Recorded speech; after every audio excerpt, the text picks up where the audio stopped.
যদি সম্মান ও ভালোবাসা দুটোই পেতে চাও তবে আপনি থেকে তুমিতে যাও, তবে তুমি থেকে কখনো তুইয়ে যেও না। একটা কথা কি জানো তো, যার রাগ আর জেদ বেশি তার জীবনে কেউ থাকতে চায় না। একটা মানুষ যখন অপরাধ করে তখন ডানে বামে আগে পেছনে সব দিকেই দেখে নেয়, শুধু ওপরে দেখতে ভুলে যায়। রেগে গিয়ে কিছু করার আগে অবশ্যই একবার ভাবা উচিত, কারণ প্রত্যেকটা রাগ আমাদের জীবন থেকে কিছু না কিছু কেড়ে নেয়। এই দুনিয়াতে কেউ নিখুঁত না। তবুও কি অদ্ভুত, সামান্য সুযোগ পেলেই আমরা একে অপরের খুঁত ধরি। একদিন আমার জায়গায় নিজেকে রেখে দেখো, তাহলে কষ্টের অনুভূতিগুলো বুঝতে পারবে।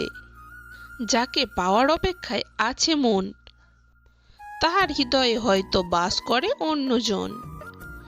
জীবনটাকে যদি ফোনের মতো রিস্টার্ট দেওয়া যেত, তাহলে আবার একবার প্রথম থেকে জীবনটা শুরু করতাম। জীবনে কষ্ট পাওয়া খুব দরকার। কষ্ট পেলে মানুষ নিজেকে বদলে নিতে পারে। রাগের কারণে মানুষ শুধু তার জীবন নষ্ট করে না, অন্য মানুষের হৃদয়ও আঘাত করে। নিজের রাগকে জেদের পর্যায়ে নিয়ে যাওয়া মানে নিজে বিষ খেয়ে অন্যের মারা যাওয়ার অপেক্ষা করা।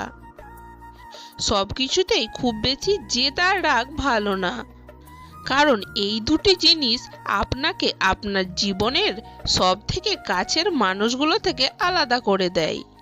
সম্পর্কে জেদ এলে দুজনে জিতে যায়, হেরে যায় শুধু সম্পর্কটা। তোমার রাগ আর জেদ তোমার মা ছাড়া আর কেউ সহ্য করবে না।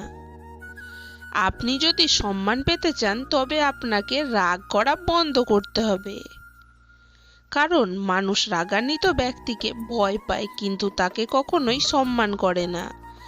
রাগ এমন একটি আবেগ যা আপনাকে এমন কিছু করতে বাধ্য করবে যা আপনি করতে চান না। আপনার জীবন নষ্ট করার জন্য রাগই যথেষ্ট। যদি ভিডিওটি ভালো লাগে লাইক, কমেন্ট, শেয়ার এবং চ্যানেলটি সাবস্ক্রাইব করে দেবেন।